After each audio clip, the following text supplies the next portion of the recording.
E ainda falando sobre todo este cenário da pandemia e sobre leitos de UTIs, tem o colapso do sistema de saúde, isso tanto público quanto privado.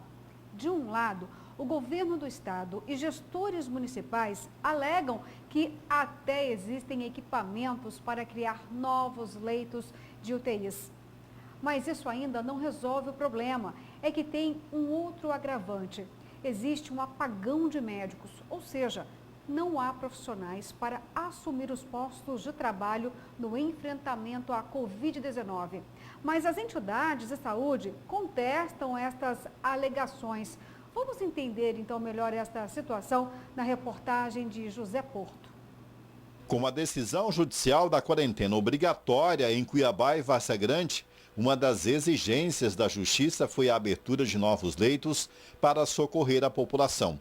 O governo de Mato Grosso prometeu pelo menos mais 40 leitos e a Prefeitura de Cuiabá também diz que vai ampliar as UTIs. Só que agora os gestores esbarram em um outro problema, a falta de profissionais. E nós temos instalações prontas, com equipamento, no Hospital Estadual Santa Casa para abertura de novos 20 leitos. Essas instalações não ficaram prontas hoje, elas já estão prontas há alguns dias. Lá na Várzea Grande, mais 30 leitos de UTI equipados com respirador, com monitor, com bomba de infusão. E a maior dificuldade que se encontrada nesse momento, não é, nesse momento, para abrir esses 200 leitos, não é equipamento. Agora é profissional e medicamento. Mas entidades como o Sindimed, o Sindicato dos Médicos e o Conselho Regional de Medicina, o CRM, contestam as alegações do governo de que, na realidade, não faltam profissionais de saúde, médicos, faltam melhores condições de trabalho. De acordo com o CRM, por exemplo, existem hoje ativos em Mato Grosso 6.855 médicos. Cerca de 3.300 atuam em Cuiabá e Várzea Grande. Os outros 3.634 no interior de Mato Grosso.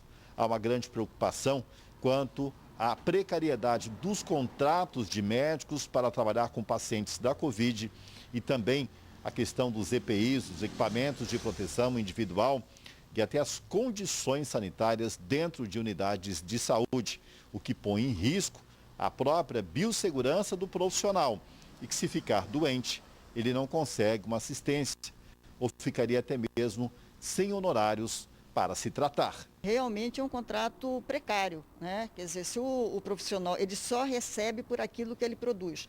Caso ele seja contaminado, que ele adoeceu, não tem renda, né? Existe o projeto que o Mauro Mendes encaminhou ou está encaminhando para a Assembleia, mas que no sentido de que só o profissional, se ele trabalhou 14 dias antes, quantos plantões ele deu, e se ele vai ficar 14 dias, né, de quarentena porque ele se contaminou, ele receberia esses plantões.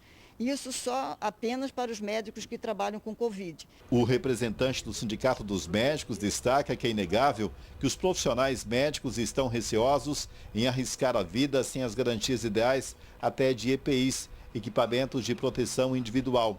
O Sindimed denuncia uma cópia de documento de entrega de uma máscara N95 para um servidor do Pronto-Socorro Municipal de Várzea Grande. Na comunicação de entrega, a recomendação de que a máscara só deve ser usada em caso de aerosol, intubação e que não deve ser usado nos corredores. Os materiais que nós temos para proteção individual ou são em quantidades insuficientes ou eles não são aqueles que realmente conferem a melhor proteção para o profissional. Então, se colocar em risco diante de uma pandemia, é você estar trabalhando com a arma na sua cabeça o tempo todo. Então, não é questão de não ter profissional, é questão de a gente ter qualidade no trabalho, proteção, medicamentos, né? Então, o que falta para que os profissionais assumam um risco é confiança no setor público. Na análise do sindicato, faltou planejamento.